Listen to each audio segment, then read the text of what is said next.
Okay, guys, we're getting ready to start. So everybody grab a seat. And I want to remind everybody that we always have good donuts and refreshments for the meeting. And I want to make sure everybody remembers to feed the kitty. So welcome to the meeting, to the November meeting of the Cowcatcher Division. Our clinic today is Gizmos and Gadgets, and it's presented by Eric Smith. So it should be very interesting and exciting to hear of all these neat little toys that Eric has found on the internet and has used on his train layout. I want to take this opportunity to thank Russell Gifford for his great presentation last month on rust and weathering. It's nice to see all his secrets and how he does his tremendous weathering on his structure. So Russell, thank you again for the clinic. Also, I want to thank Texas Western for letting us meet here. And David, do you have any announcements for the group? Welcome to the Texas Western as always. Anybody new here for the first time? Great. Make sure you take yourself around the layout, Daryl, and learn a little bit more about us. And if you can figure out which is north and which is south, you'll be doing good. Special announcements on things that you're seeing on the tables today. Back there on our work tables, you will see a lot of O-scale stuff. If it's not priced, see Daryl and he will negotiate a price with you. We would love to see that table empty at the end of the meeting. The other special thing is you'll see some KD cars, K-A-D-E-E, Primo cars. Those are new in the box that were donated a few months ago. New in the box, going for usually $40 to $50 for a KD car. Extremely good detail, steel wheels, KD couplers, of course. At our garage sale, we had them priced at $30, which is a heck of a deal. Today at D1, $25 per car, or 3 for $60. And if you want to buy more than that, see Daryl and we can work you a deal. We want to make you happy with cars, and KD cars are a good car. Over on the north wall over here, you'll see some Christmas ornaments that are locomotives, passenger cars, different things like that in plastic bags, and you'll see some that are in Hallmark boxes. Those are all Hallmark decorations. And my wife went on eBay to see what those things were going for. So we've tried to put a price on there that's the low end of what people are selling that stuff for on eBay. So the prices are really good. They've got a hook in the top of them. They're ready to hang on your tree. There's locomotives, passenger cars. You might see your favorite railroad over there. So take a peek at those before you get out of here. If you find something that you want to buy during the break, just hang on to it. We trust you. Before you get out of here today, see Trapper with the red shirt on back in the back. He will take your money, either credit card or cash, but he is the money guy. But just wait till after the meeting. Just find what you want, hang on to it, and pay for it before you leave today.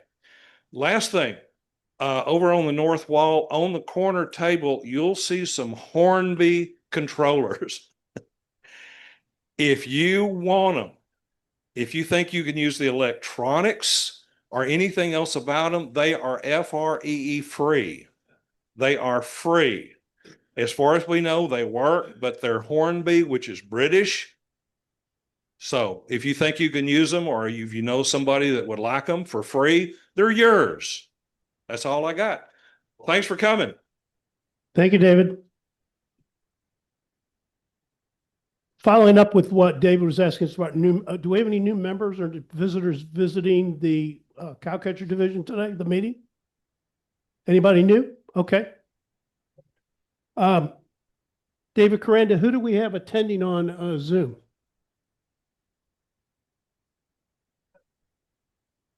Okay.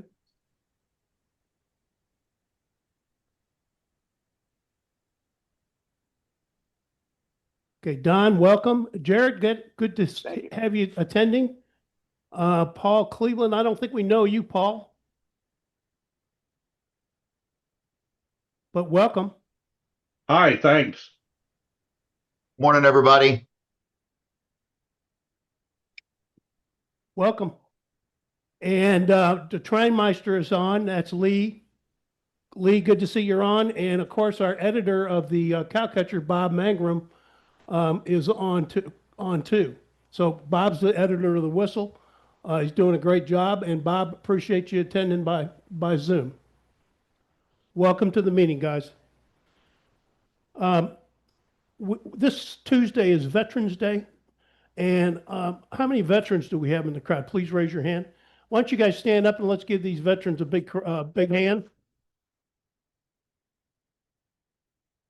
Thank you for your service, gentlemen. David Grine, you want to give a treasurer's report, please?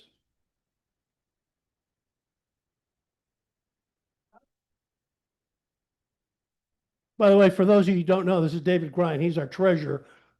He hasn't been here much this year, but he hasn't skipped the country yet. I can tell you that. Yes, he does. Yeah, I did. All right. This is October's report. The opening balance was $5,076.73. We had expenditures of $131.99, income of $845.63. Most of that was from the Plano Train Show. And our ending balance is $5,790.37. Our CD balance, take a breath, $23,250.63. And I just rolled that over for another 4 months at 4% interest. Okay, thank you, David. Questions? No? Good. Okay, so upcoming events. First thing I want to talk about is next meeting, of course, we will not meet in the morning at Texas Western, but we will have our December Christmas party. And that will start at 5:30 in the afternoon at the Forest Hills Convention Center. We'll be on the upper floor in the room up there. We'll have plenty of room to spread out, and the party, we usually do a potluck. We're having it catered this year to reward everybody's hard work and everything like that. It's being catered by Colburn's Barbecue. There'll be sides and there'll be dessert. So please RSVP. We're using the Perfect Potluck app to get a head count. So please enter your name and any of your guests to the app, and we'll be able to get a good head count of people attending. I also want to remind everybody, don't forget about the White Elephant Gift Exchange, sometimes known as the Chinese Gift Exchange, right, Trapper? Each adult participating should bring a rail or non-rail gift we'll put it on a table, of course, and we'll do this gift exchange after the dinner and the banquet. There'll be plenty of exciting door prizes. It'll be a good time, good fun, fellowship, and family at the party. So I hope you all can attend, and I'm really looking forward to it. Other things coming up in the near future is the Plano Train Show is mid-January, January 17th and 18th. And then, of course, we have Amherst Hobby Show in Springfield, Mass. coming up on the week later on the 24th or 25th of January. And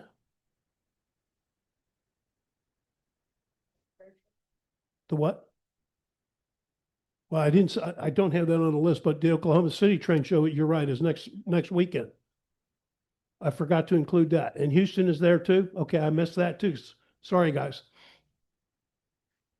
Are you going to either one? Are you?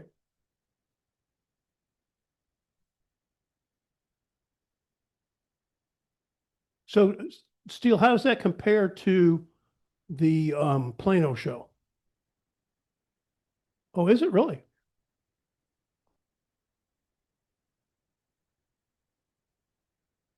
located now, and they said they're gonna expand it for either.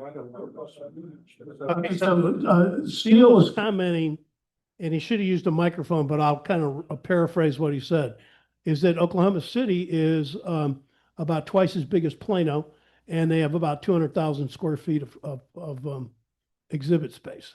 Is that mostly, clubs showing layouts, or is that vendors? So he says it's a good split. So keep that in mind too. Jim. And had both manufacturers and vendors in there. And they downsized, particularly after COVID, when a smaller site, they're back to a larger site now, so I can firm everything to Steel's talking about. Okay. They are going to try and expand where it was probably about 10 years ago. Thank you, gentlemen. If you want details on these events and other ones coming up in the area, go to cowcatcher.org. That's our website, cowcatcherdivision.org, and you'll see the details of the different things. David, you sure? In regard to the Plano show, a lot of you are very active on social media, sending out the invitations for the Plano show that's coming up in January, as you did in the fall. This is working. This is helping. I went to a North Texas Council meeting about 3 weeks ago. This fall show was the biggest fall show they've ever had, attendance wise. So that's good. That's money in the bank. There was adults and children about 3,800, which they said was the best we've ever had. So keep on doing what you're doing. Let your friends know. Keep the social media stuff buzzing, because it's helping to increase attendance, and that's good for money coming into the council and then out to the various clubs that are involved. So good job. Yeah, because you guys all realize that we own 2 shares of the council, the Cowcatcher division. So as the council grows and gets more profitable in these train shows, that comes back to us in the form of a dividend check every year.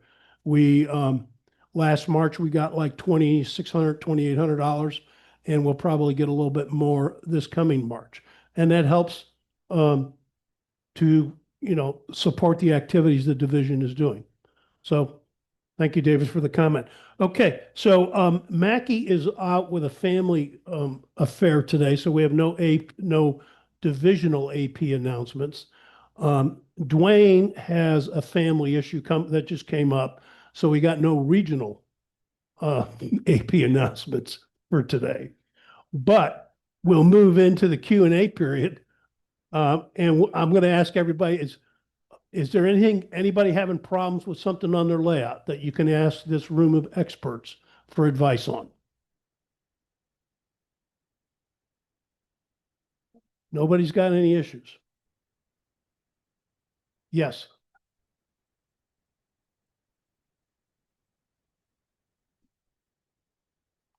Could you use the microphone, please, so everybody could hear you? Thank you.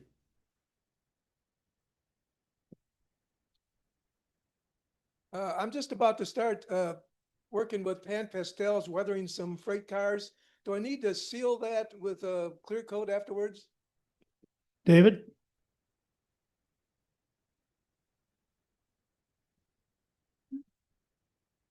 The answer is maybe. If you're not, and the reason I say that, Pan Pastel has kind of sticky, it's not like chalks. If you prep your surface with dull coat or a mat and don't plan on handling, I don't know, is it a car? Is it a structure? What is it? All right, if you're not going to handle them much, you don't need a clear coat or a sealer. If you are going to be handling it, yes. The nice thing about Pan Pastels, unlike chalks, if you put dull coat over chalks, it all disappears. Pan Pastels, for the most part, don't. It will dull it slightly, but like I said, it all depends on how much handling you're going to do. It can't hurt to do it. Harold, you had your hand up. And B, Mike Ross intends to do a clinic on Pan Pastels this spring. So we may get some information. I think it's here. I do not clear coat the pan pastels on buildings. Microphone. Sorry. For people online, hear it. Here we go, everyone. I thought I yelled pretty loud. No, but it helps it for people online. True. Sorry, David. I do not coat them with clear coat on buildings. I do on cars. And as David said, they tend not to fade away like chalk fades away. So, and it requires a little bit different technique, but they are great. So, and as I was saying, Mike is sort of committed, right? You're committed to it? So- doing a clinic on. So Harold, Well, here's a great. question for you. Bragdon powders versus pan pastels. Ah, They both work about the same? no. I've been happier, let me put it that way, with the pan pastels than with the powders. I think Is that's- that, does everybody else, David Grind?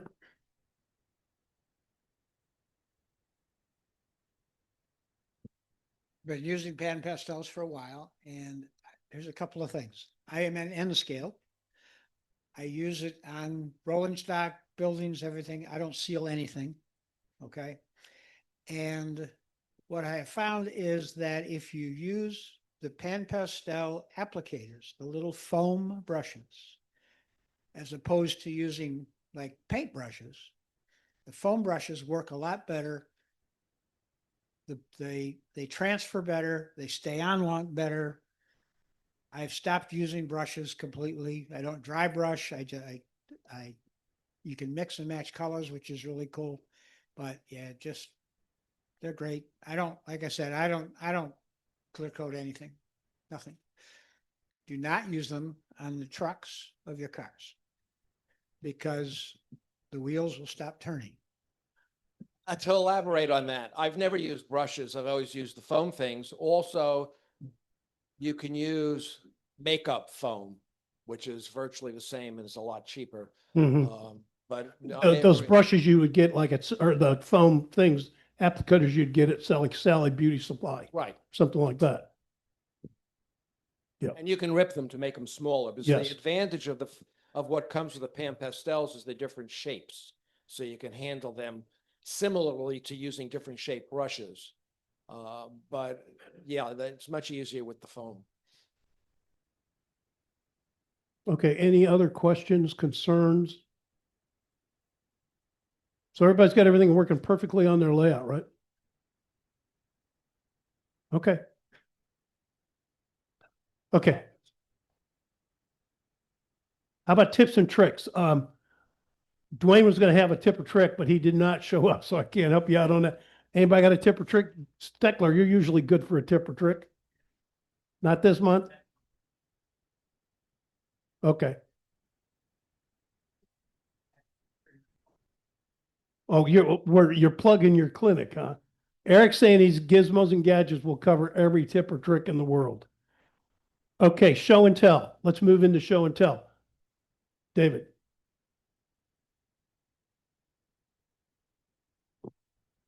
In the 1970s, MKT Railroad decided to get some of the nasty 244 Alco engines out of service. However, they had several RS3 Alco locomotives with 244 prime movers in them. So they decided to send those RS3 units to EMD to be repowered. So what they did was they took an RS3 front end, put a Jeep 9 shell on the back half of the locomotive and installed a 567 prime mover. They called it an RS3M for modified. I like the way that engine, that locomotive looks, so I made one.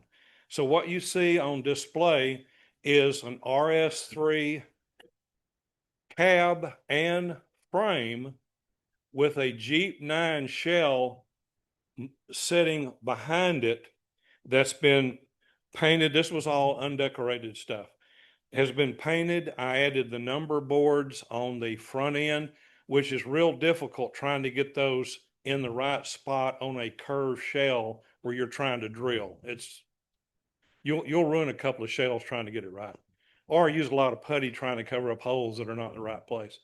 So number boards have been added, armrest out the doors, sun shields on the windows, exhaust stack, spark arresters have been added, as well as a paint job.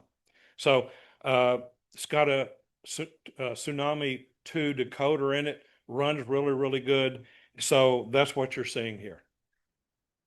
You're welcome. Just a tip. The first time I tried to do this, I had ordered a shell that was the entire unit that was 3D printed. Okay. 3D printed. I thought, oh boy, this will be really easy to do. I won't have to graft anything together. And the paint job didn't come out right. So I said, okay, I'm just going to strip it. Just a tip, if you try to use acetone on a 3D printed shell, it will melt. That's a tip or trick in That's itself. a tip or trick that you can take that to the bank. So I had to reorder, and I decided to just graft 2 pieces together and make it that way. So anyway, that's it. Alcohol. Yeah. Which is what I tried to strip it with alcohol, and it didn't take everything off. So I thought I'll go a little bit stronger. Acetone is too strong. So anyway, 70 or 91%. 91. 91 alcohol. That's all I ever use because of the water content. I try to go as high in alcohol as I can. So anyway, never used 99. Never used 99 before. So any questions? Any questions? Daryl? Sir? It's back in the harbor. If you have a chance to, Daryl's going to bring it. So anyway, that's the locomotive. The railings around, by the way, are Alco, the Alco railings, because that's the deck. All EMD did was just put a Jeep 9 shell on the back end of it and put the 567 in there. Okay, thank you, Daryl. Yeah, I thought, This is an interesting, let me hold it up first. This is an interesting little structure that I built. I'm going to show it from the bottom first. You can see where a deck has been added on. Lori Paletti donated a building, which is the building you see sitting here, that Leo had built. And it had this front side dock, but it didn't have railings. Well, I wanted to add a dock on the back side for people to fish off of. So I added the dock. I put the pilings underneath. I added the railing, the lights at the corner, the pelicans, the fishermen, fishing nets.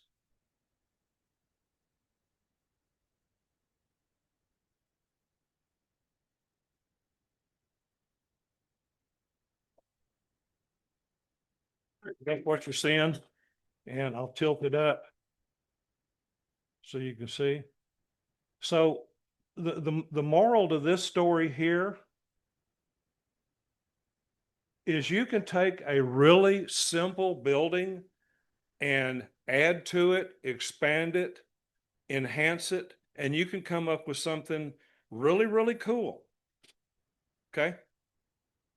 what did you use for the barnacles? Oh, that's good. The barnacles are actually gray blend fine ballast. Gray blend fine ballast from Woodland Scenics. So you just put glue on your piers and sprinkle some fine ballast on it. It's a gray blend, so it's a blend of lighter and darker, and it really has a nice look. So that's the barnacles. Thank you, David. Deborah? Welcome.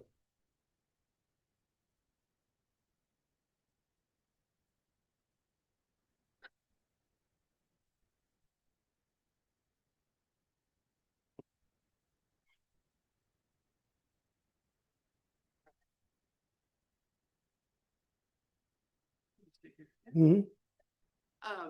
So this is the very first train I've ever painted. I have avoided it because I know there are some in this crowd, we'll call them rivet counters, that I really was not looking forward to getting critiqued by. But I'm pretty happy with it, and I'm happy to be donating it to the Texas Western for our Thanksgiving dinner giveaway. And we'll see what else I do in the way of trains. Very good, excellent. Thank you. It's the train is actually a train that's still running in South Dakota in Keystone. Yes.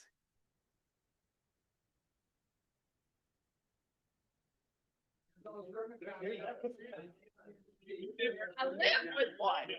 Oh my gosh. All right, where is it? Where is it? Go ahead. Microphone, Durango? Is it microphone, Durango? Okay, I stand corrected. Durango. It's at Durango. The river counters have spoken. 493. Okay, I had two pictures I was working from. They're both the same style engine. Good job, Deborah. Yeah. Again, Deborah, first one. Deborah, it's Way to go, Deborah. beautiful work. It's vertical format. And before you give it to us bunch of bums here, I would suggest you submit it to Narrow Gauge and Shortline Gazette because that's a cover for that magazine. I have some really good pictures of it, so. That's perfect cover format. Okay, anybody else for show and tell? Steve. Yes, we'll get that one. Okay. A shameless plug for the Nevada Northern Railroad. And so they're coming out with a HO scale dirt to cat boxcar plug door, complete with KD couplers, available online at the Nevada Northern Railway for all you cat fans. I'll put that right there. Is that yeah, there you go. Dirt to cat. Yeah. Dirt, not Bert. D as in dirt, Bert. Oh, Bill. Actually, that's a great idea. I could see a whole train of cat boxcars. But that's it. Thank you. Steve, what's it sell for? Do you know? Do you recall? What's it sell for at the museum?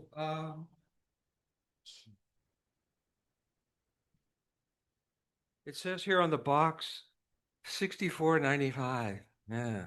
Ouch. And it doesn't come with cat food, so Or a litter box probably either, right? it does help the museum. Yeah. So they bump up the price. It goes to a good nonprofit. Anybody else have a show and tell? Harold.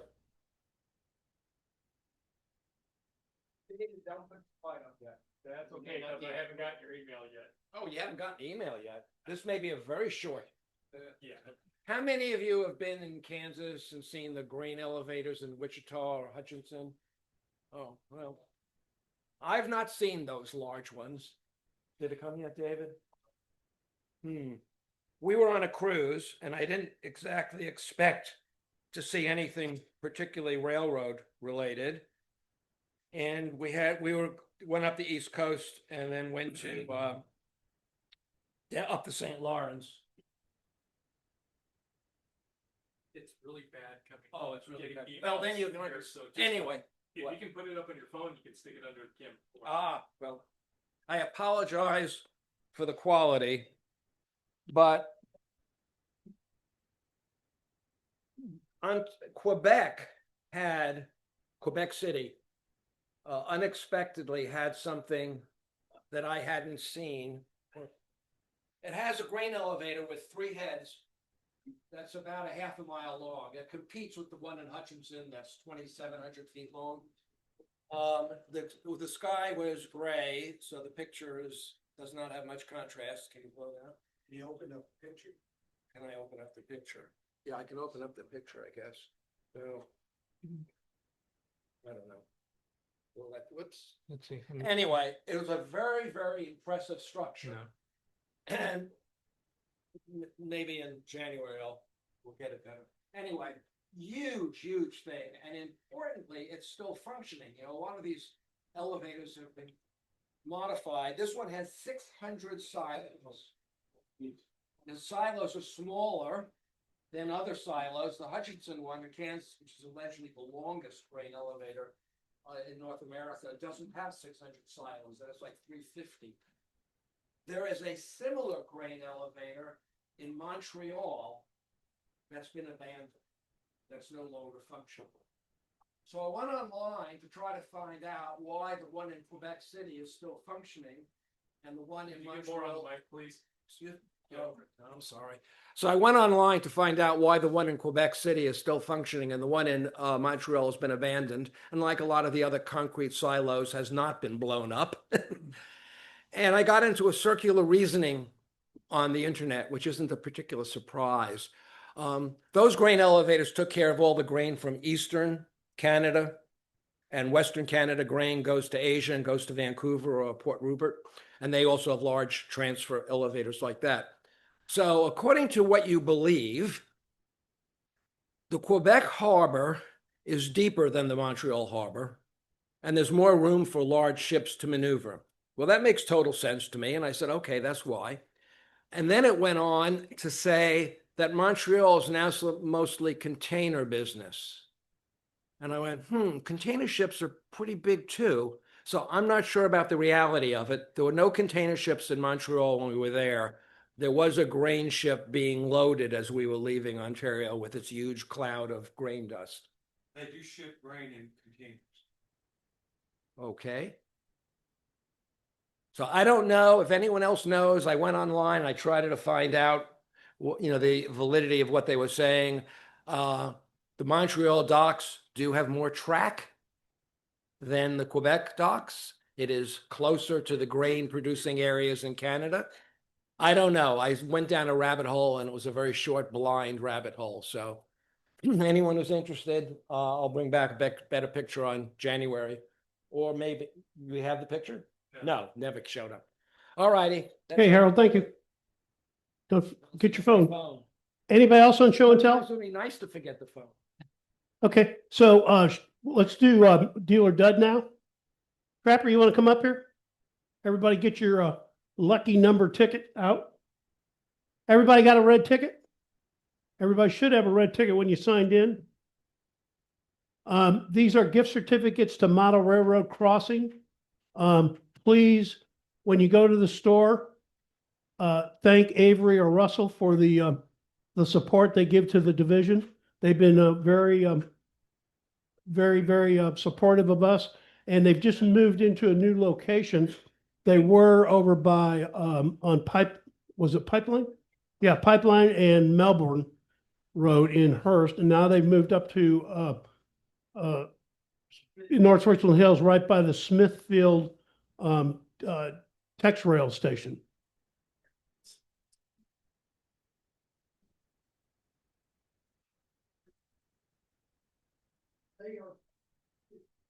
Okay. So the first winning number is 517. Who's got 517? Jay Waters again? He's as bad as Grind. Jay, what do you want? Blank, 1, 2, or 3? Number 1. You want to open it up? We have 3 packages of Milk Duds. Way to go, Jay. Thanks for clearing the field out.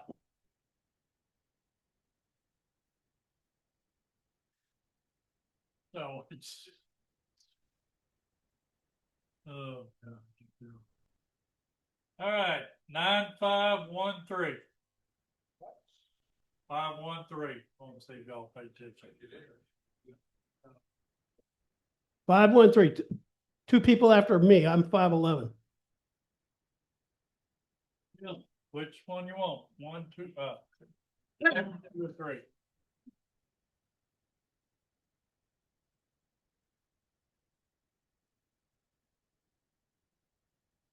Okay, we got a gift certificate, a $25 gift certificate. Way to go. All right. Pull the ticket out of there.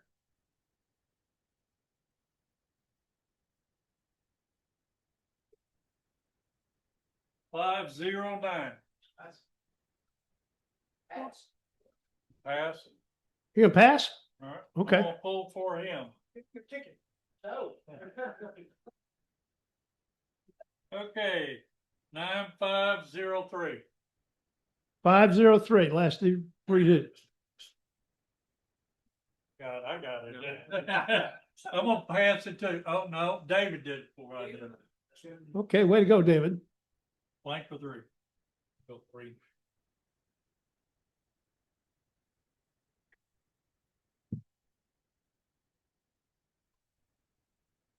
Another $25 gift card. How'd that happen? And the ticket Just time. went Yeah. very good. All right, the last one is 522. 522. Now, somebody has it here. 522. The guy that came in after me. 522. Somebody's got it. John, you got it? Who's got it? Russell? Here. 522. 522. Somebody's got to have it. 522. Oh, Okay. Don't give it to him. Yeah, I don't know. If you don't speak up, you may not get it. Still number 522. No, you had too many people witnessing that. Okay, there we go. Another $25 gift card. Here. Reason why we have tickets for that is because he was moving and he had a bunch of ticket mates. He's gonna make several months for us in advance. And he was busy and they just gave us a bunch of these tickets, discount coupons, and that's the reason why you got the last Okay. 3. So whenever you go in there, please thank them for the gift card, the gift certificates. The owners is Avery, and Russell usually helps them out. And let them know you're from Cowcatcher Division and you appreciate all their help. Okay, so I tell you what, let's take about a 15-minute break. I got about 10:35. So how about at 10:50 we get together and we'll start the clinic. And again, the clinic is Gizmos and Gadgets by Eric Smith. Okay, as many of you are aware, we voted as a division to create a pop-up tent to use when we do Mayfest or 24 hours at Saginaw, things like that. So we have been working on this for a little while, and I think we're in our final incarnation of it. This is what the back will look like. It has some pictures from several of your guys' layouts, a couple of them from this one here. Has information here that says model railroading is fun. And so we really capitalize that and for the whole family. Great clinics, hands-on learning, a hobby that you can enjoy for your whole life. And that is a true statement right there. So you have a young guy right here who happens to be my grandson looking at a garden railroad, but there's some pictures here. This is Mike Armstrong's. This was from our old Texas Western layout. I'm not familiar. Whose picture is this? Whose layout is this? These all came off the members' pages, so this where these at. Anyway, we'll get the little guy out of the way here. Learn how to make scenery, do basic electronics. Let me see if I can get it down and then back over. It's really weird to do it this way, but anyhow. More pictures, a couple of them from Paletti's here. This is a picture that Steve gave me. This is from the old layout, the old Texas Western layout. In it, we have a QR code that when visitors come up with their phones, everybody's got a QR code to scan nowadays. So when the visitors come up with their phone, they can scan that and it will take them to a bespoke page on the Cowcatcher Facebook or website. And in that page is yet to be designed, but with that page will have links and to go to NMRA. It will have links to go into our regular website and to Facebook to see more about us. It will help guide people if they're interested in joining us or interested in model railroading in particular. It will help guide them to the proper channels, maybe even have a link that shows local clubs that they can visit. So it's a QR link that's real easy. You won't have to hand out flyers. We won't have to make sure that we keep printing flyers and do we have enough? Are they up to date? So this way the website is going to be our flyer. It says learn how to make scenery, do basic electronics, learn the model building skills. We were waiting for the NMRA to come up with their new their new logo. And so this is the new NMRA logo.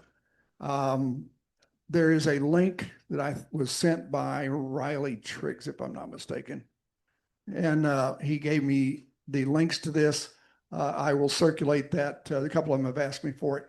But they have several different colors. The colors are all specified as to what colors those are. So if we're going to print the logo, we need to use the correct colors. They have the red that's on a, what's the file name that's transparent background?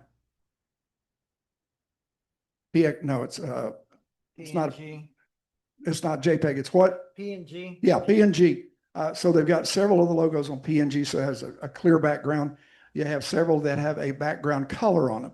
Strangely enough, they have the red lettering, they have blue lettering, they have yellow lettering.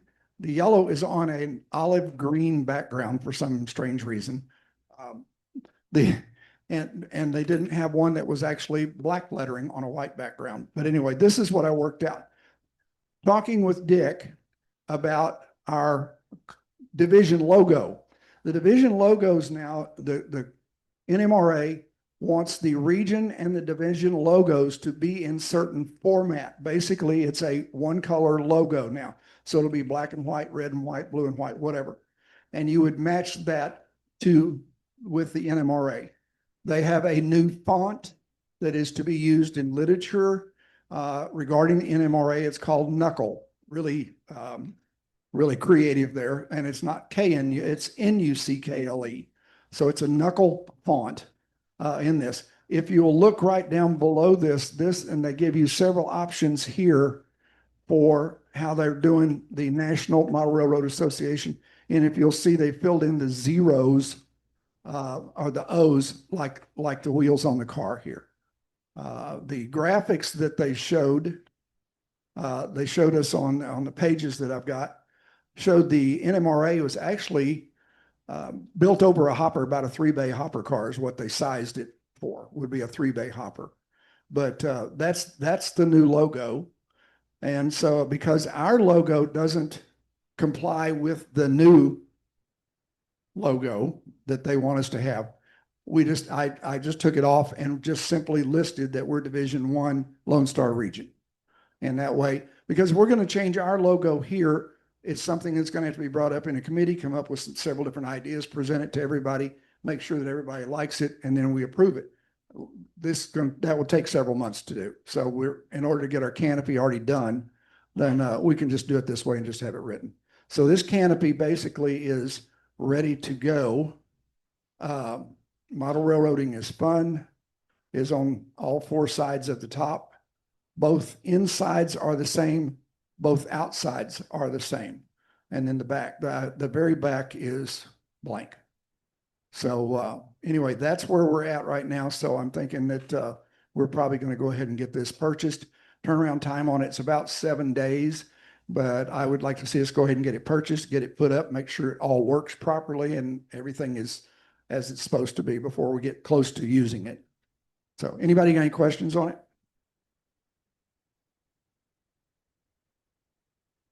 Cool. Yes, sir.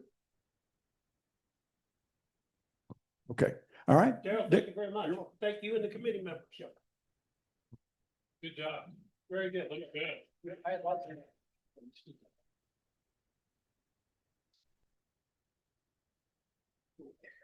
Okay, the title of this presentation is Gizmos and Gadgets. And by Gizmos and Gadgets, these are things that basically you don't know you need, and then somehow you pick up along the way. You pick them up at an estate sale. Somebody recommends you go get one of these, and you just come up with all this different stuff. Yeah, it should be set up to go. You got it. You're in control. Is it not sharing?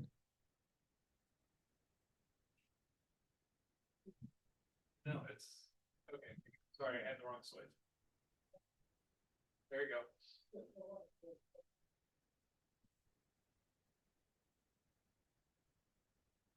Give me 1 second.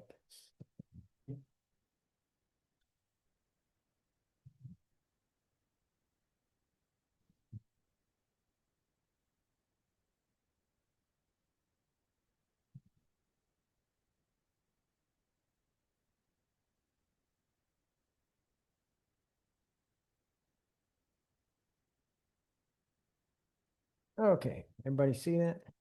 Okay, these are useful or handy things to spend your money on. And I'm going to go through these real quick. That's why I gave everybody a handout. If you didn't get a handout, they're right on the end of that part of the layout, sitting right there by Trapper. And what I'm going to go through, I'm going to go through many different categories. Track planning, bench work, track laying, wiring, electrical, ballast, scenery, painting, model building, DCC. I'm going to go through these probably pretty quick. And so I'm going to start off by talking about planning. And there's several different types of planning software. And by that, well, before I get there, let's talk about, I'm going to plan that, but how am I going to take pictures and put them in a way that I can actually put them on my computer? And everybody's got a phone, right? You know, and so and everybody's phone has a camera on it. So I'm just going to reach up and I just took a picture, and then I have this handy little gadget that I found that I got off of Amazon, that once you've taken that picture, you just plug it into your phone like this, and you turn and you put an SD card. Let me, I'm going to switch over to this other camera, and this is an SD card. It'll ever come out. Nope, hang on one more. No, I got it. There we go. Just a normal SD card, and it plugs in to this part of the phone thing. And then by just using the phone, going to the photos, I go look at that particular photo. This is a photo I just took of everybody. And I come down and in it, I say, I want to save this to files. And I'm just going to put it on there, and that's where I'm going to save it. And just like that, it's saved to the SD card. Well, from that point, I come back over to the computer, and I've got this little SIM card reader that I got off of Amazon. And I just plug that card back in. And then by just going over to the Explorer window, it puts in on them Apple, it puts in 2 of these little files, but here is the file. Why is it not outputting?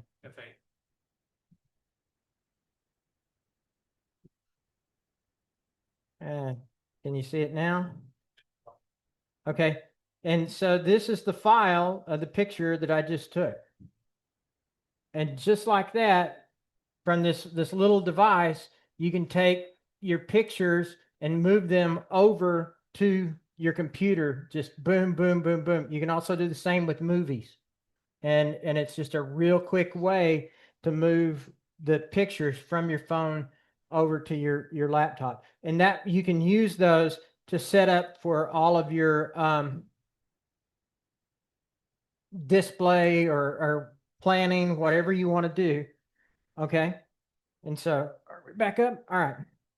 So that is the quick thing about image capture. And it's just a useful little device, and it doesn't cost that much to be able to take pictures from your phone and put them on your computer.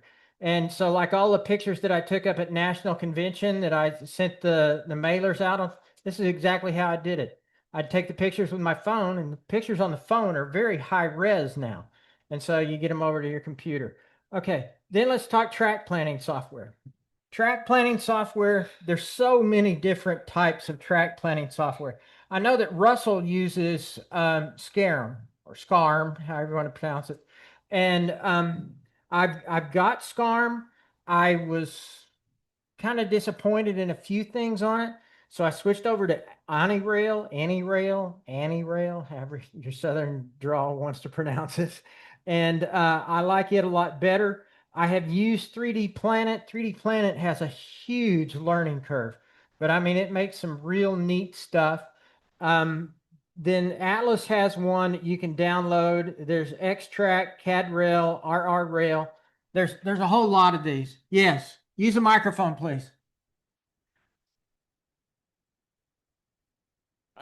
Is it on? Yeah. Okay. I've got 3D Planet. It's a great one. You can run trains on 3D in 3D, build your layout, scenery, everything. The problem is it's no longer supported, and I don't know if it's for sale. Oh, okay. The guy that it's been years since I've used it. Yeah. So. Yeah. I've used it to do this entire layout here. And the guy that originally had it had some health issues, moving issues. He moved to Arizona and then got flooded, and it's not been supported for a couple of years. So okay, it may not be available. All right. I use it for mine. The last time I checked, it's not for sale. Okay. All right. So like I said, it's been 10 years since I took a subscription to AnyRail or 3D Planet. Okay. So then let's talk screwdrivers real quick. You know, there's lots of little screwdrivers you can use. One of my favorite is the one from Harbor Freight. It's just, these are little, they're cheap. They come in flat blade. They come in Phillips, and I keep these around a lot and use them a lot because they're very handy. They can go into your workbox, and they're really easy to use. The next one, I think I put it under here.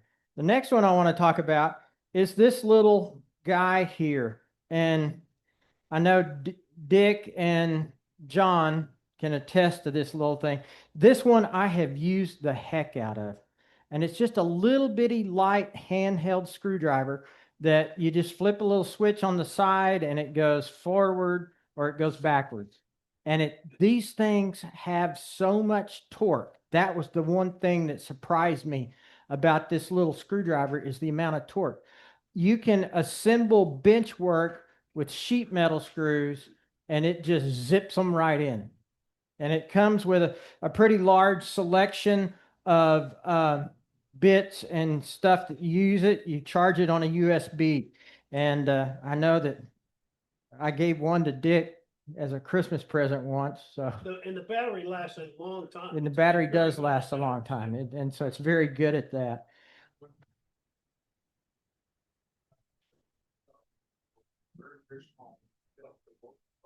Yeah, you can buy chucks that can go in there and do that. Yeah. And so that's I mean, I can't say enough about this little skill screwdriver. It's pretty great. Let's talk about Dremel. Okay. How many of you use a Dremel tool? Almost every day. Do you use a wired or a wireless, a cordless? Cordless. Cordless, right? Well, so if you're doing, leave it up on there, Dave. If you're doing the very heavy stuff, you use the bigger one, right? I use this one to cut off track or whatever all the time, and so it's very powerful, uses a lot of stuff there. The other one, if you want to come down, I use this one for drilling holes to put in track nails. Yeah. Very fine, very easy. Now, the one that I really got turned on to these, Mike Mackey, I first started using the cordless ones because I was helping Mike build a layout and he was using those. And I was like, man, those are great. I need to get one. And then I was working on this Z-scale layout over in Dallas. And this guy in Dallas, he showed me this little tiny screwdriver because on Z-scale, he needed something that could actually drill those really tiny holes for the Z-scale nails. Well, this one, it's just got a little button that you turn the power on first, but and then from the button on it, it just goes forward or backward. And it's really super easy to use. So I've used, no, this is not made by Dremel. This is the, it's like Audio Mac or Auto Max or something like that. Oh, there it is. The chuck goes down. I mean, you can see the size of the drill bits that come with it. And yeah, we will. Here in just a second. Let me try to turn it off. Okay, there we go. And the other neat thing about this little tiny screwdriver, how many of y'all have used this size drill bits? Yeah, perfect match. Okay, so I'm going to pass that around.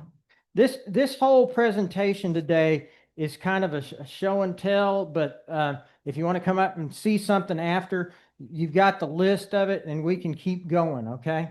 That one was off of Amazon. It's pretty neat. Then I don't have them out, but just the little mini pick and tool set are the bigger ones that you can get at Harbor Freight. How many of y'all have tried to get that throw bar on your tortoise switch machine to go through the hole? Yeah, these are worth their weight in gold when you're doing that. All right. Then track guides, and I'm going to credit this one to Mike Mackey. Mike Mackey showed me how to use the track guides, the ribbon rail track guides, and I had never used them before. I had just drawn out big long lines, you know, and then tried to put my track and everything on there. And since then, at estate sales and discount model trains, and I have come up with this huge amass of the track guides. So if anybody's looking for track guides in NHO and some HON3, I have those that I have picked up. The majority of these are all new, so that's why they're still in the plastic. So that's something else. One thing I wanted to show you while I was in here was this one comes from Jeff Bauer. This is a circle guide that you put a yardstick inside this little hole that you see here, and the yardstick sticks out, and it basically has either a cutting blade or it has a marker or a pin. And so you can put it on each end of the yardstick at exactly the measured distance, and you get a perfect circle. And these they came off of Amazon also. And so just a neat little thing that I keep in there with the track guides for track laying and alignment on that. It's not. That's just a throw in. When I picked up the box, I was like, oh my God, those are in them. So I just wanted to make sure that I showed those off when I got into that part of the box. Then also the NMRA gauges. Once again, for some reason, I keep finding these at estate sales, and I just, when I see them, I buy them. And so I wound up with a lot of those. Next up, weights. You know, you've heard us talk about weights for putting down track. Dwayne uses the cornhole bags. I really like for laying track, and Dick tells me I don't have enough of these, but this is a quilt weight. And I've got 4 of them, and I'm going to pass that around because you'll see just how heavy that is. And man, if you're putting down cork, you're putting down track, whatever, man, they make a great layer for putting those down. There's another one that I found once again at an estate sale that I can't find them anywhere online, but these are sewing weights, that they're just little tiny sewing weights that work great when you're needing to weigh down like a roof of a car or something like that. And there are other kinds of sewing weights that you can find, and you can get those at Michael's or Hobby Lobby, any of those places, or online. Amazon also has those. And then, like I said, the cornhole beanbags, Shields had the cheapest set of them that I saw out there. So this one comes from Tom Pearson. I don't know how many of y'all have used suitcase connectors and terminal strips, but I must have left them in there. But the suitcase connectors, they come in 2 different sizes. The blue ones will handle your the red ones will handle your 14 gauge down to smaller. And then if you're going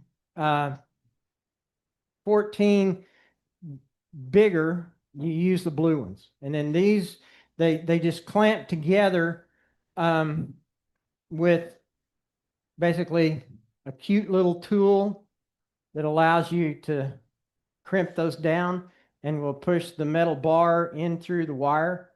Great little thing to have. They call them pressing telecom pliers. Then the next one that I wanted to show, and y'all can laugh at the color of this, but okay. This is a bottle that I got of beef jerky, right? But it's perfect for storing cable ties in. And so I store all of my cable ties in this jerky bottle, and my wonderful pink end cut pliers that, if for some reason pink you can find on the layout when you put them out there. I don't know why, but it stands out. And they're great for cutting that little nub end that you want to get rid of, and they're small. So you can get big or small on your end cutting pliers. And so that's one thing that I was just going to recommend. And then if you have some sort of tubular holding device for that. Okay, this one comes from Dick and Jeff Bauer. Brower. I keep mispronouncing it. And these, I don't know if you have seen these. This is a seed spreader. Anybody seen these? Anybody use these? Oh, all you do is you put in ballast or you put in scenery material and you just shake it. You can fill it up with ballast and go right down the center of the track. Incredible use for setting out ballast and scenery material. And those are cheap. Those off of Amazon. That's very good for getting senior material up against a building or something like yeah, that. in a very fine area, you can get them in there.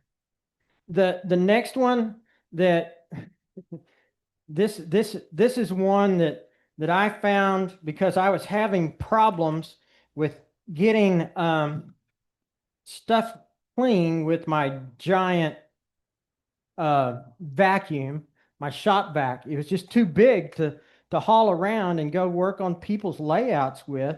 And so I found on Amazon this little bitty handheld vacuum. It's USB charged, and you but you have to click it 3 times to make it go off. But anyway, this I now have bought 2 of them. One of them travels with me. One of them stays on my desktop to get up all the little stuff because it's so light. And But like I said, you have to click it three. If you turn it on, you have to click it 3 times to turn it off. And but that is a great little thing that you don't know you need until you need it.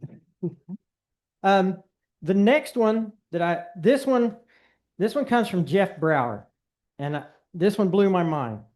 All right, I have some pink foam here that you can tell from the edges of it that I used a foam cutter, a hot knife blade foam cutter to cut this because it melts it along the edges, right?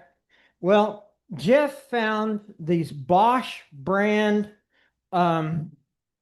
blades that are soft material blades. And I don't know if y'all have ever used these. You got to hit it 3 times to turn it off. Okay. So anyway, and so anyway.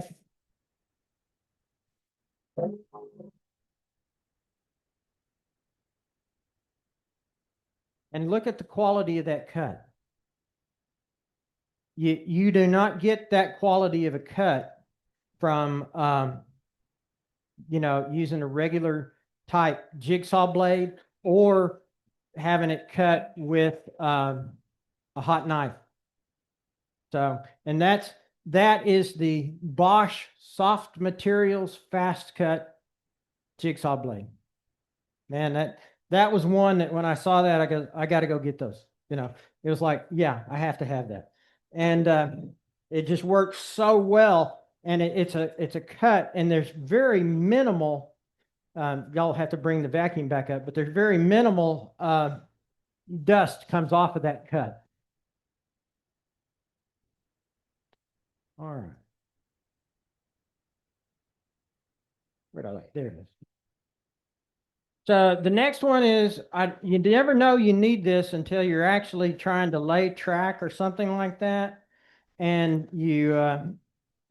they have 2 sizes of them at Harbor Freight. There's a 4-inch and a 6-inch. And these things go on sale all the time. And they're great. The big one is great for holding nuts and washers and bolts. The little one is great for holding track nails because they'll stay right where you want them. And if you knock it over, they're not going anywhere. Won't work the same for rail joiners because they're not, they're not steel, ferrous based.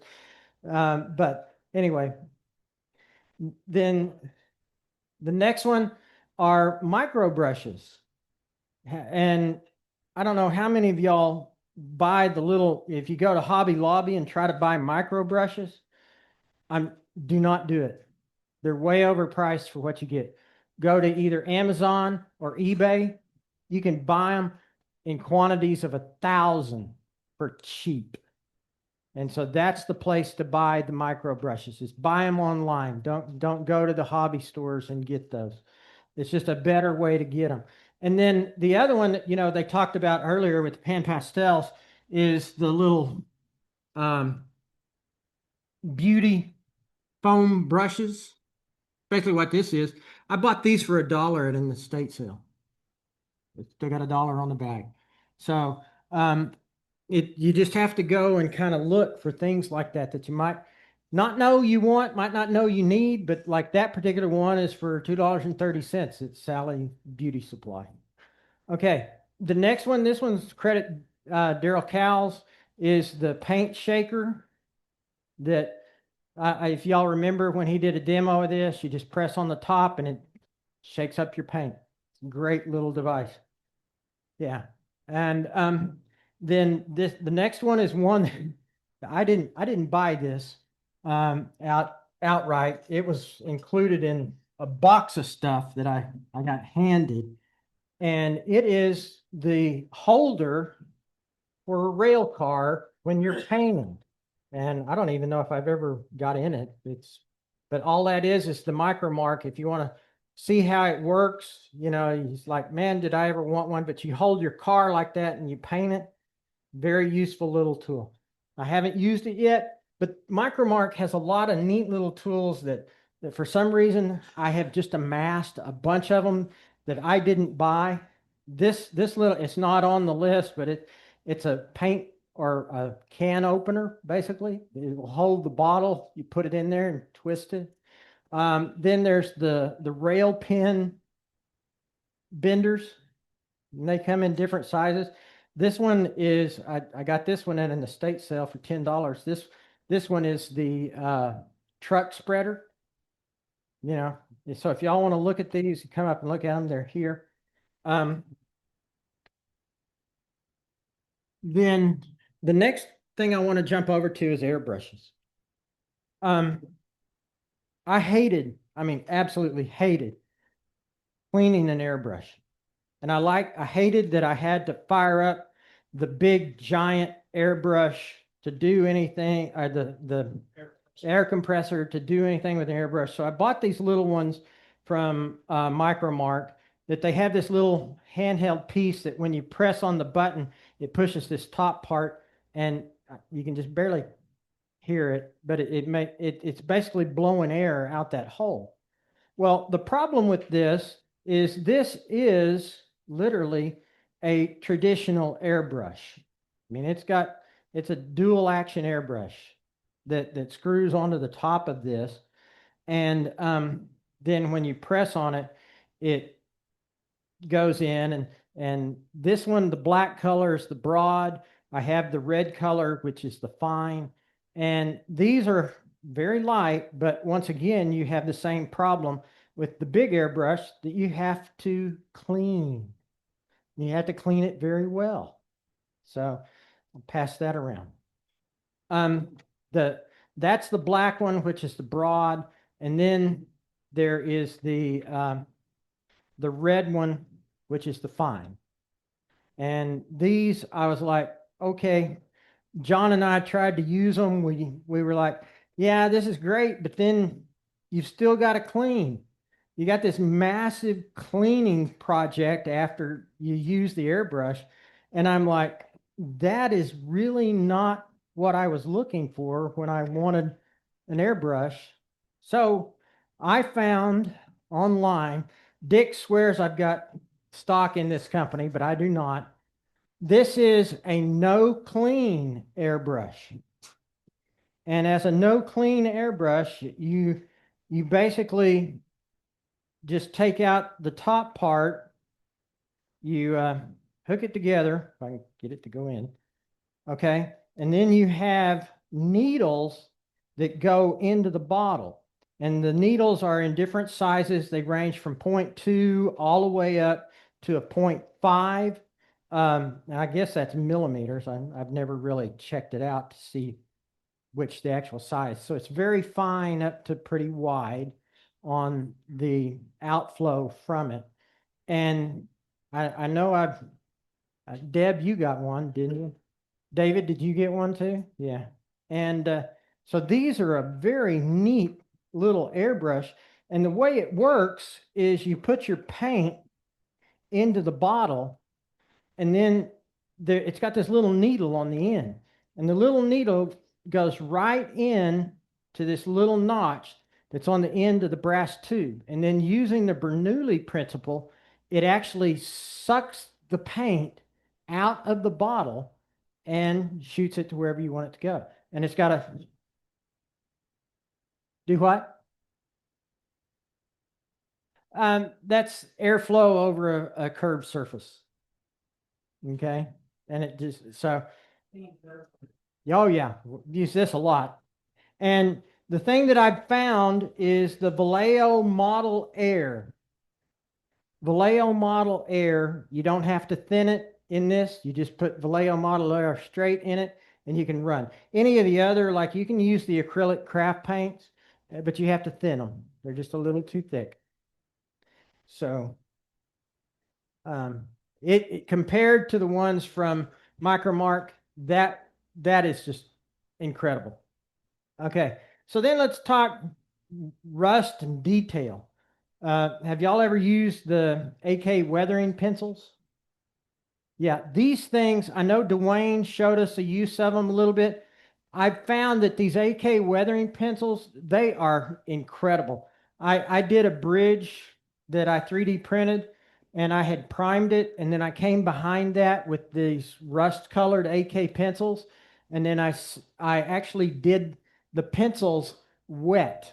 I would dip them in water and go across the surface. And then I could even come behind that and put a little more water. And after that, it would blend it together, come in a little bit later and dull coat it, and great rust effect. And so that led me to go and get, well, the big set, you know? So, yeah, it's It's an addiction. it's an addiction. That's right, Dave. It is.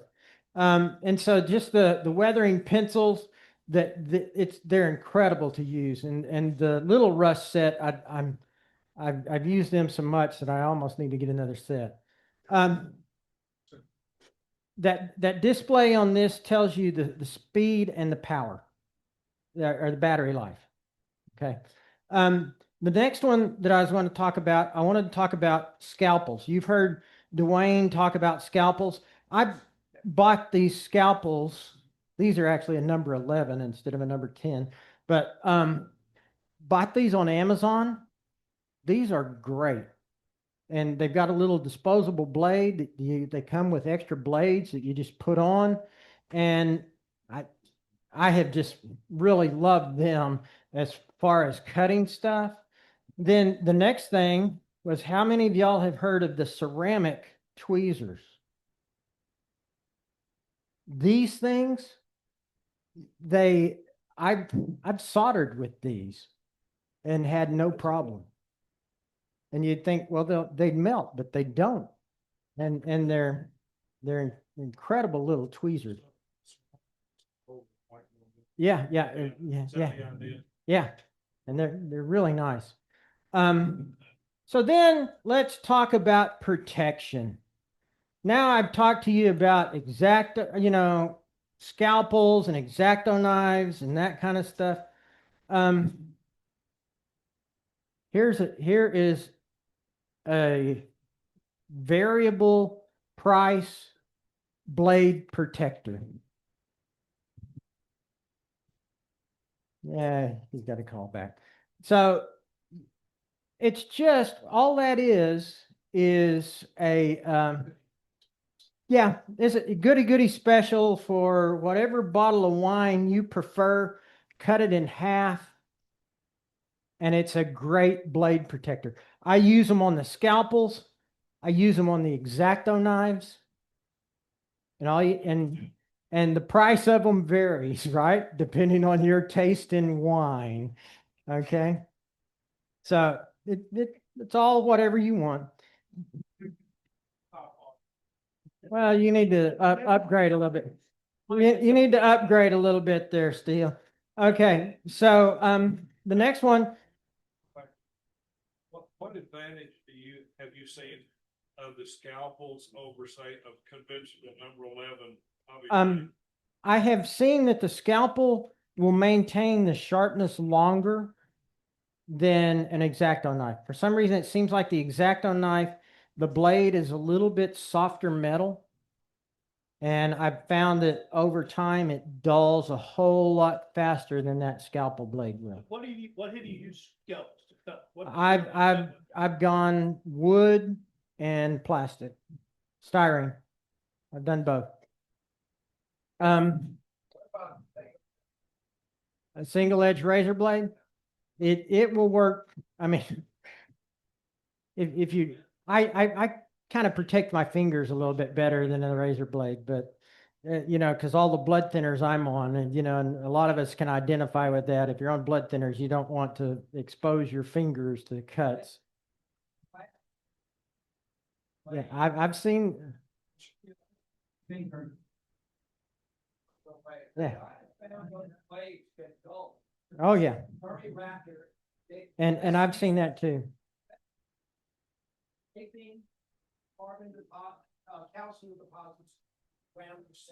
Yeah, and the next one is, I want to talk optivisors, and once again, I've found some of these at train shows. I've found some at online estate sales. This one came from an estate sale, and some of them have lights on them.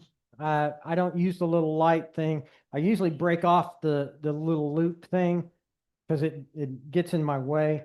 But these can vary in price from pretty cheap all the way up to 70, 80, $150, depending on what you're looking for.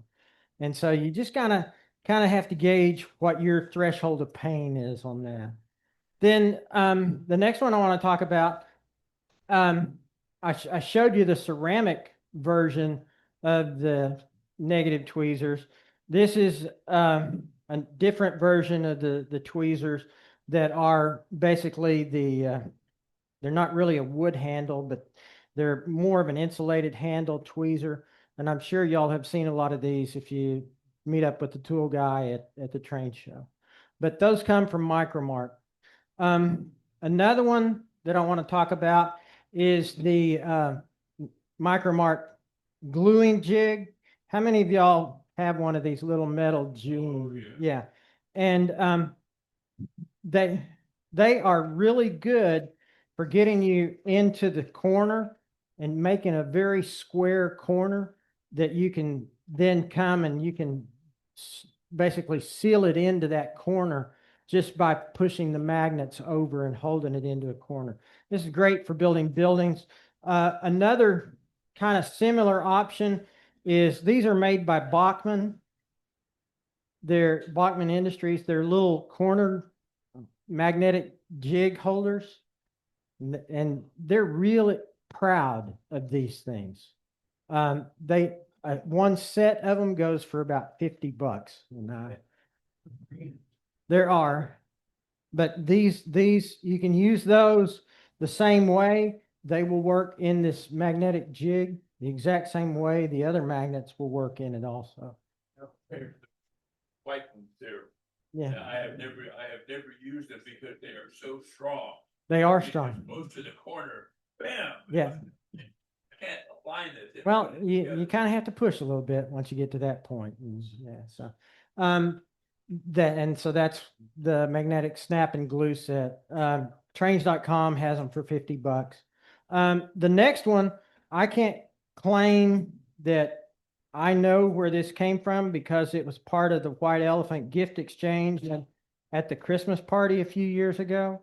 But it is a little magnetic stand that will hold your with an alligator clip on the top that will hold a model. You can paint on this. You can hold it to solder. You can do anything you want to actually hold things up in doing that. And this is a neat little set, and they're fairly inexpensive. I mean, that's $10. So.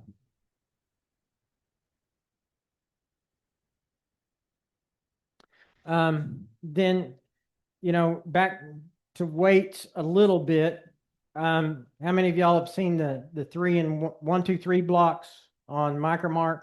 They're nice for some things. I haven't seen as much use as I thought I would of these because I use that giant weight that is the quilt weight more than I use something like that. Yeah, I know. People tell me they use them all the time. The next one, I don't know. This one was one that I showed you guys years ago, and I have shared this countless times. And the latest person I even shared it with was Cynthia Priest up at the National Convention, because she was hand cutting little tiny pieces of styrene to build her cars for her car certificate. And I was like, Cynthia, there's a lot easier way to do that. This is a Fiskars paper cutter. And it's got a little blade on the end here. I'm going to make this 4 inches wide. I just run it across one time. I've got an exact 4-inch in height piece of styrene. And I have used this all the way up to 1/4-inch styrene. Works great. Just something to take a look at if you're doing a lot of styrene, like buildings or anything like that. And I recommended it to Cynthia so that she was going to start working on her structure certificate.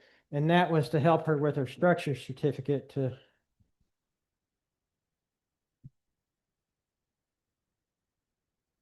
cedar shingles. Yeah. Yeah.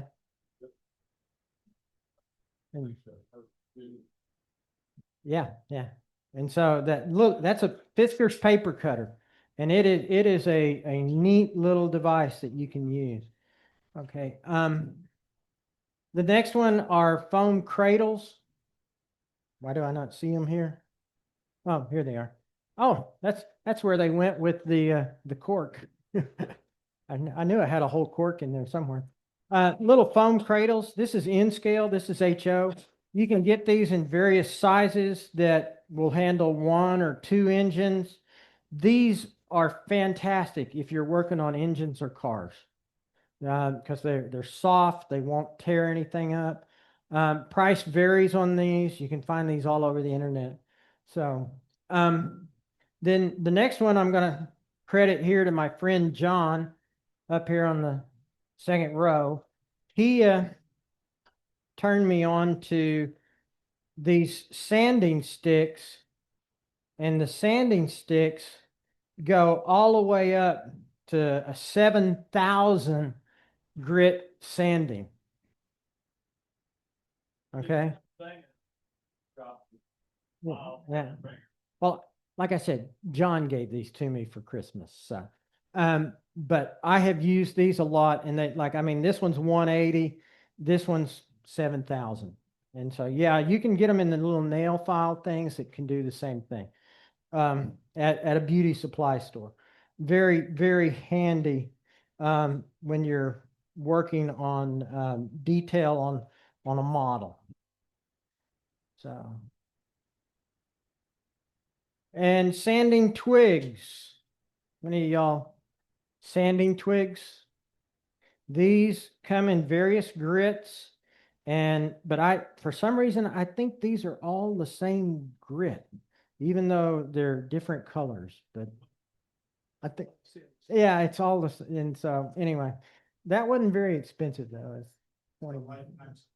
It is a lifetime supply. It really is. The other one that I want to recommend when you're doing model building is get you a little set of the little set of the Irwin clamps. They come in a 2 or 4 pack. This is the 6-inch ones, and these are great for holding buildings or whatever you're trying to hold together. And I really, Do those reverse so that they can spread? these do not. Yeah, if you took the end off, you could, but so these, the ones at Harbor Freight, the Pittsburgh brand, I've had a lot of problems with, especially in the bigger ones, but I have not had that problem with the Irwin. The little ones, for some reason, they don't, or even the big ones, the Pittsburgh brand, they don't release right, and I don't know why that is. Well, maybe. All right. The next one, this one, I was having major problems getting in N scale. I just could not get the Digitrax decoders that I had installed to program on an N scale programming track. And then I had read online, oh, you've got to have a 1K resistor in the line, and you got to do all this other stuff. And I was like, that's ridiculous. Okay. Why am I going through all of that hassle?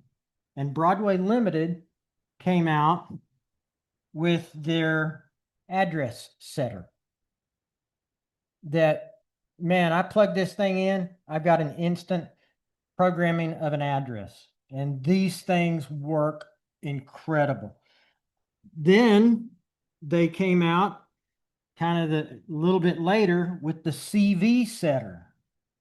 Now, if you're using DCC, this CV setter, your CV number 8, how many of you know CV number 8? Reset. You know, you set the reset to 0 or 8, depending on the manufacturer. This thing is a lifesaver, because if you program something or you've got an engine that you have no idea what it is, you just do a CV reset on the engine, boom, it's like you got a fresh decoder in there. CV setter, very worth the money. And I'm almost done, actually. Yeah, those are both from Broadway Limited. Okay. Where's my advanced thing? The last one that I know some of you have used the bigger version of, you know, the chopper. I actually have the bigger version and I've got the littler version. I have used this extensively to make very exact length of basically the flooring for rail cars or decking or anything like that. This thing is great. It's got a razor blade on the inside that you just chop it down. With the little things that are on here, you set the width of what you want and you can repeat that cut as many times as you need. So the little chopper, either the little one or the bigger one, either one is well worth the price of admission. And I know, Russell, you use the bigger one because we've used it at the Plano Train Show before. And but the little one is really good when you're doing the little tiny stuff. But it has a limitation when you're trying to do something that's, you know, 18 inches or 12 inches long. It's kind of hard to gauge that on that because it's just not that big. So you can use the larger chopper to actually do that. Okay, and that's it. Any questions? Yes, Steve. Good job. Yeah, Steve. On that chopper, if you get the bigger one, does the blade also get bigger or does it stay the same size? It's still a razor blade. Okay. Yeah, it's a razor blade. David? Explain the difference between the two BLI CV Okay. devices. The two of them, one of them you just set the decoder address with. And so that's what the little red one is. You just set the address with it. But the black one will set any CV value that you have in that decoder. Will it read the CV before you change it? Yes. Yeah, these are both BLI. So one of them is just for the. Or does one do CV and? Well, the CV setter will do address too. Okay. But with address, especially if you're doing long address, remember a long address is spread over 2 bytes. And so you have to then do all that brain manipulation to take the long address and put it into 2 bytes. But you don't have to do that with the address setter. You just select and say, this is the address I want, and boom, you got it. Does it read the current address of the locomotive? No. It's supposed to read a decoder, but the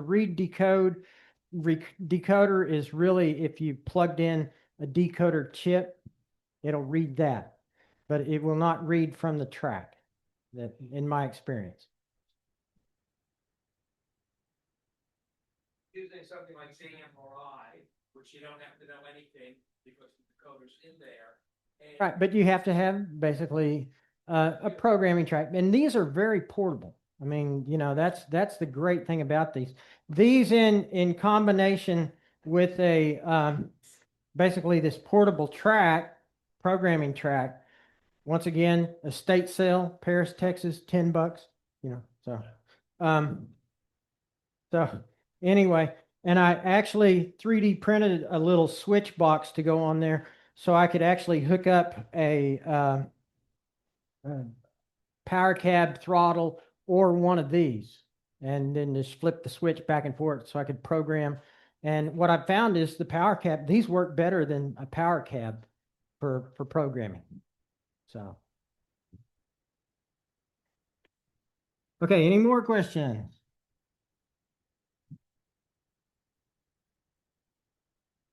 So if you didn't get a list of the stuff that I presented today, like I said, there's a whole stack of them back there on the end of that side of the layout there. If you want, or if you got any questions, or you want to come up and play with any of this, come on up. If we've got most of this stuff, are we as sick as you? Yes. It is a disease. You know, Dick makes fun of me for going to the estate center. He's a tool guy. He's a gadget guy, without a doubt. So, Eric, thank you very much for a very interesting presentation. Okay, that concludes the meeting. Everybody remember, Christmas party next, month, 13th of December. And, make sure you get a rail, non-rail gift. What's the name of the party? It's about in the $30 range.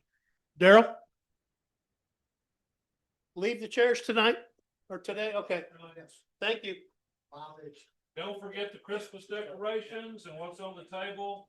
If anybody wants some hornbeats and clovers, please, they're free. Thanks.